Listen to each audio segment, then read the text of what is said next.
as we welcome you to Friday Night SmackDown. We got a big show coming up.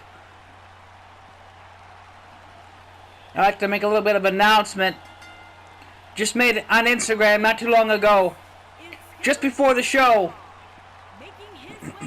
Next week will be the start of a new tournament. And each competitor's win will give them an entry into the tournament by default. Now, as always, if you lose the match, you are not welcome into the tournament. But Samoa Joe, after hearing about the news, he wants to make a name for himself and he wants to put himself on the board for the upcoming tournament. And when Samoa Joe says something, you might as well be a promise.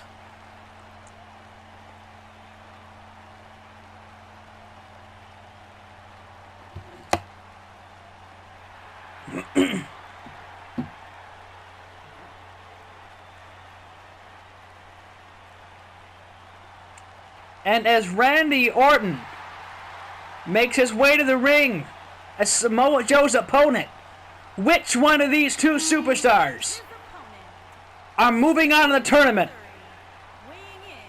Well, going to be entered in the tournament, excuse me. He is the Apex Predator, the Viper, Randy Orton. Now, keep this in mind. If both competitors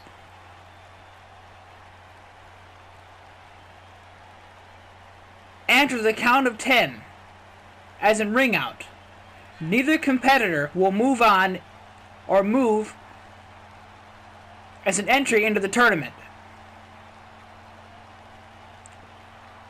A superstar in the ring must win by pinfall or submission.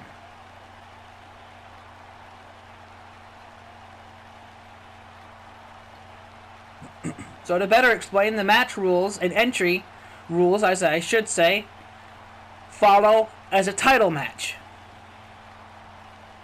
You must win by pinfall or submission to be entered into the tournament. Now what this prize is going to be for the tournament, nobody knows.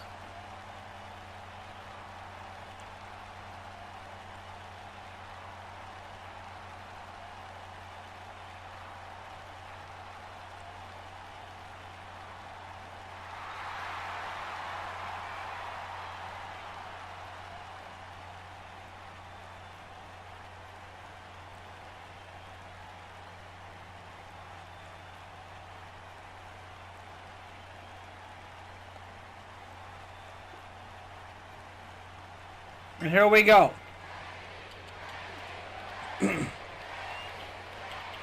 Kicking things off at Samoa Joe in control, and what a kick to the face!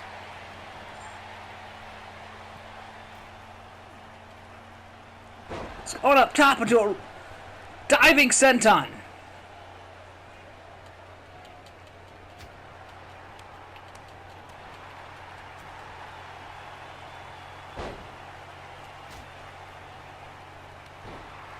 What a striking combo from Samoa Joe. He may be a tough competitor for Randy Orton, but I've seen Randy Orton face the toughest competitors in the WWE. Naming one is Triple H. And my God, Samoa Joe! Putting his whole body on the line and to good use.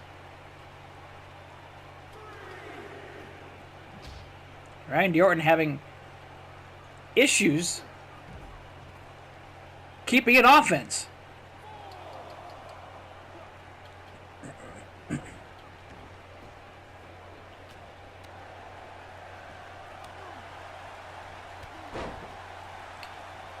Reinhardt gets back in the match with a huge clothesline and back in control, unloading. Looking for a neck breaker, but it's countered. Into a Samoan blitz.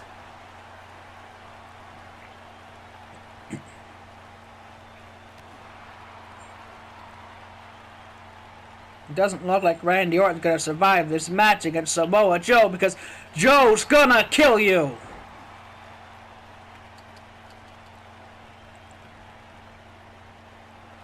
And there's a good reason why you hear it every single week. The crowd chanting, "Joe's gonna kill you." If this match don't prove it, I don't know what does. And into a rock bottom, or I guess modified Uranagi, I should be saying. Randy Orton traps Samoa Joe into a headlock. And Joe quickly recovers.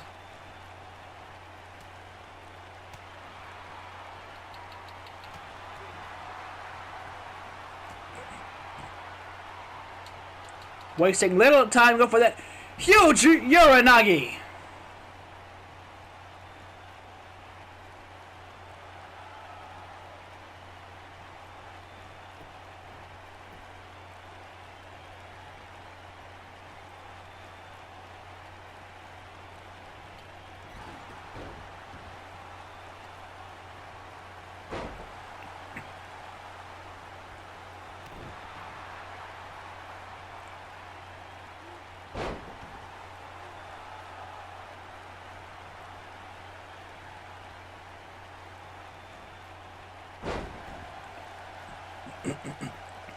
I also like to remind people that have not been following me on my Instagram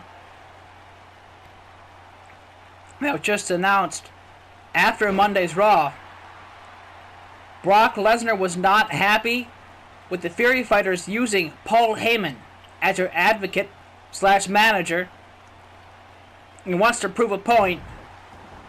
And I don't know what he's really after, honestly. He's just not happy with Paul Heyman advocating for somebody else. And so therefore, he demanded a match. Requested isn't even a term where it's even close to being right.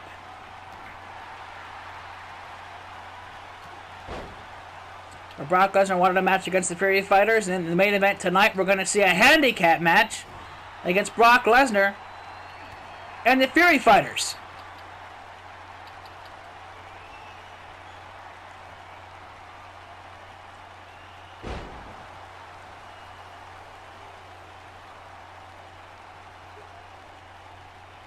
The Fury Fighters building up a lot of momentum just this past week.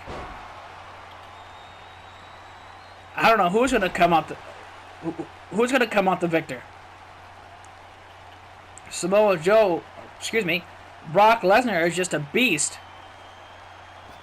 that'll break you in half if he has to, let alone your arm. Fury Fighters don't give up. They keep the fight strong until their job is done.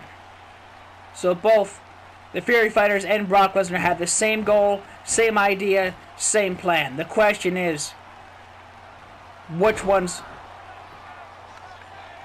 going to answer to the count of 3 or tap out?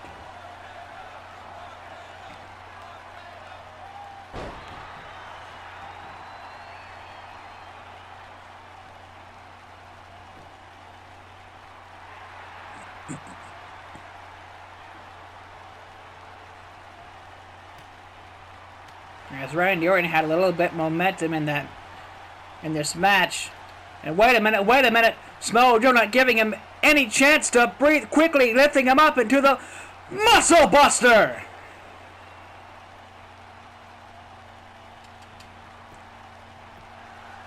This has got to be it. Randy Orton and kicks out at 2 and the match rolls on.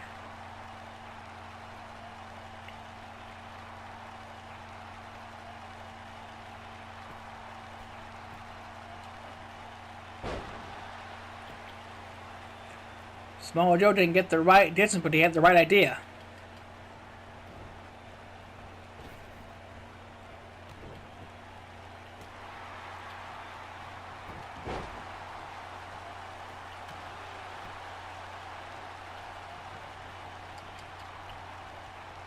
And in the corner, elbow to the back into an enziguri.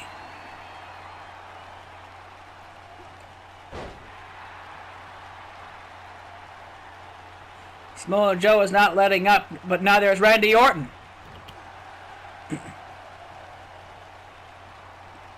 you weren't listening earlier, I see Randy Orton battle against the best. And I mean the best. And Randy Orton's the man that created a stable, that made a big impact on the WWE, and that is legacy. And that was none other than members of Cody Rhodes and Ted DiBiase Jr.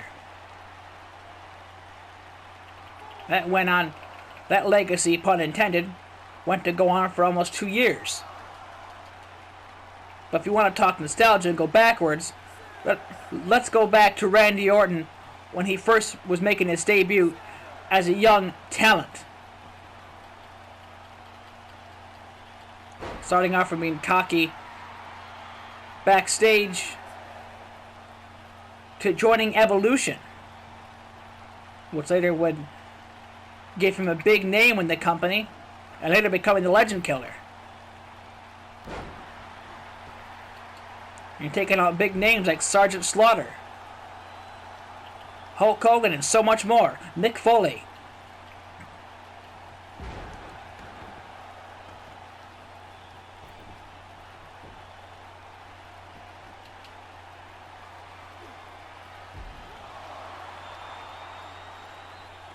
I don't know what Samoa Joe has planned here, but he's going towards the announcer. We're going to break my table again, and oh, here goes my Mountain Dew.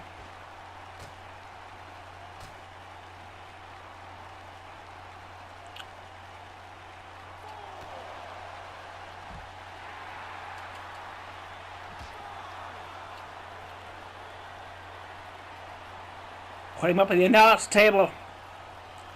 Lifting him up into a Uranagi! Remember, if you win by ring out or knockout, you are not entered in the tournament. You must win by pinfall and or submission. But I don't think Samoa Joe cares. His goal is to prove he deserves to be in the tournament, and that's it. And we're at 8, almost at 9, and Randy Orton somehow manages to get back in the ring.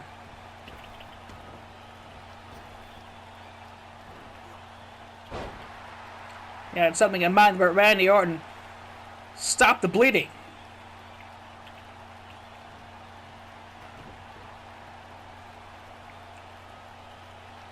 Into a lifting cutter.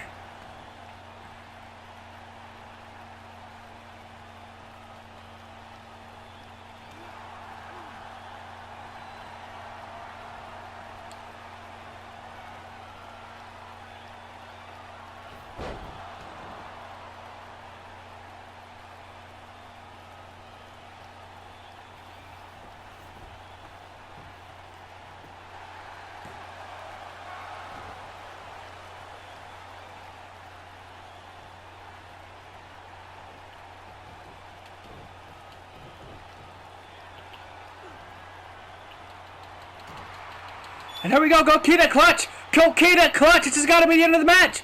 Randy Orton's gonna tap! Immediately breaks loose! Refuses!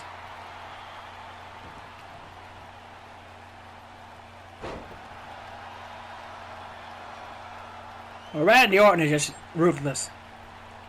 Brings him back to his days in Legacy. Going top rope, but not something you see him usually do. And into a drop kick, which lands him, and he gets caught into another Coquina Clutch. Another Coquina Clutch. He may be tapping out in seconds. And Randy Orton is forced to tap out, cannot break loose, and Samoa Joe is officially entered into the tournament.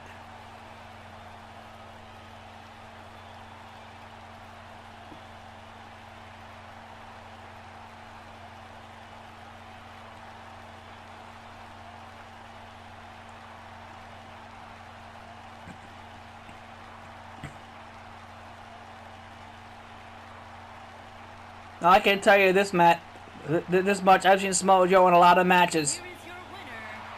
And I've said this a lot of times about a lot of people, but Samoa Joe didn't care as much about winning as he cared putting fear in his opponent's eyes. when he walked in that ring and entered the tournament. But until next match,